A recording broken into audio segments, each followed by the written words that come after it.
Hai, udah. Dah. Assalamualaikum warahmatullahi wabarakatuh.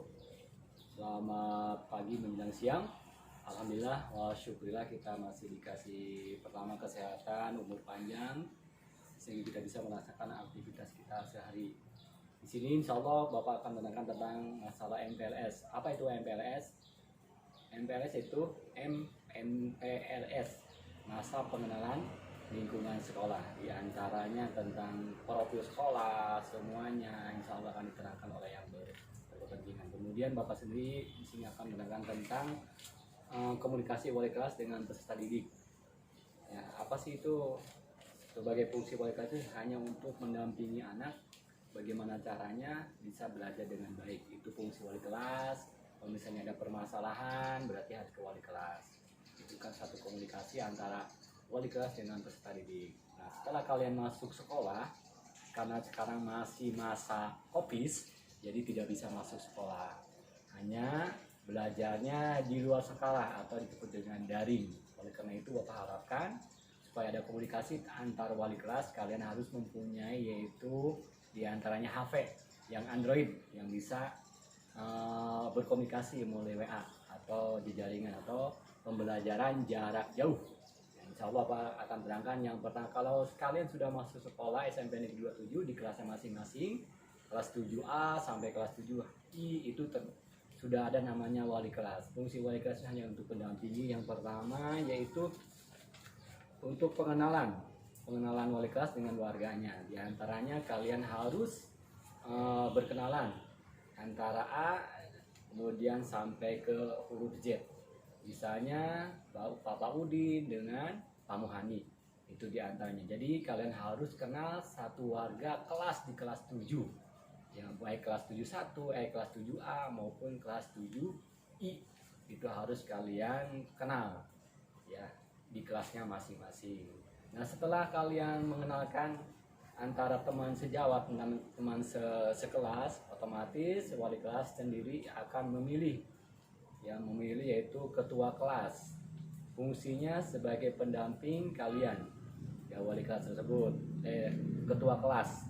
Nah, ketua kelas tersebut untuk memfasilitasi antara wali kelas dengan kelasnya masing-masing. Contohnya absensi, kehadiran, kalian tidak masuk, kalian sakit, itu pasti ya laporannya ke pengurus kelas, diantaranya ke ketua kelas. Nah, setelah ditunjuk untuk jadi ketua kelas, nah ketua kelas akan memilih yaitu diantara kalian sebagai pengurus kelas. Ya, ada ketua kelas, wakil ketua kelas, kemudian sekretaris, bendahara, dan seksi-seksi yang lainnya. Itu harus ada di warga atau di warga kelas, di kelas 7. Kemudian setelah itu dipilih ketua kelasnya. Setelah dipilih kemudian dibuatkan yaitu struktur pengurusan kelas 7, baik kelas 7A sampai 7H ya, dibikin struktur. Di antara struktur itu berarti mempunyai masing-masing peranan. Ketua kelas, bendahara, sekretaris, seksi 1, seksi 2 atau seksi 3, ya seksi keagamaan, seksi olahraga, kemudian seksi keharmonian, itu harus punya fungsi masing-masing. Nah, kemudian yang terakhir yaitu tentang kesepakatan. Nah, ini setelah itu kalian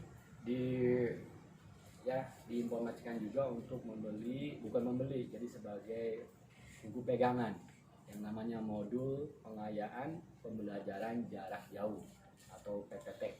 Itu wajib ya, wajibnya mempunyai buku daring, diantaranya tadi modul dari 12 modul insya Allah pihak dari BEM 27 sudah disediakan modul pengayaan pembelajaran jarak jauh. Nah, kemudian yang terakhir, untuk tatap muka karena kita masih dalam COVID, kita tidak bisa belajarnya di kelas, jadi belajarnya di rumah masing-masing yang dipilih dengan HP yang Android ya. Kita insya Allah akan belajarnya dengan jaringan atau pembelajaran jarak jauh. Yang terakhir, nah kalau kontrak belajar sama.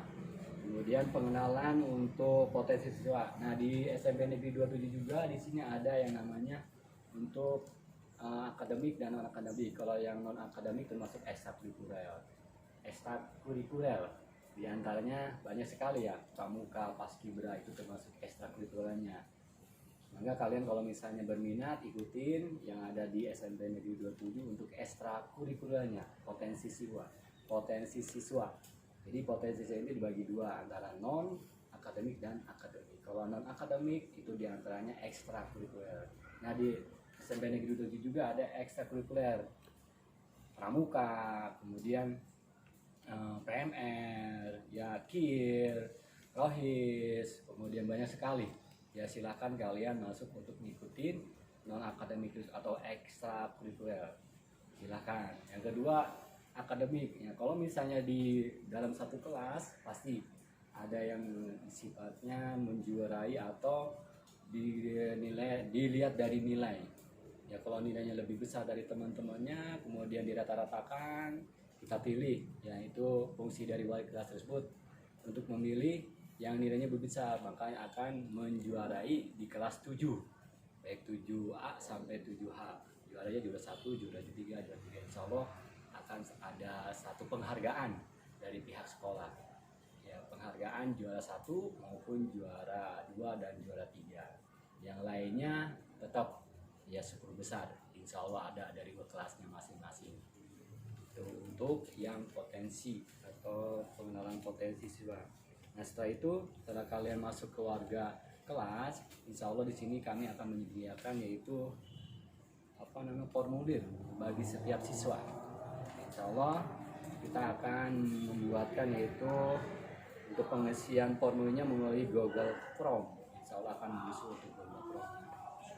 Mungkin itu dari Bapak cukup sekian, kurang lebihnya kalau misalnya ada yang kurang ditanyakan, tanyakan langsung. Assalamualaikum warahmatullahi wabarakatuh.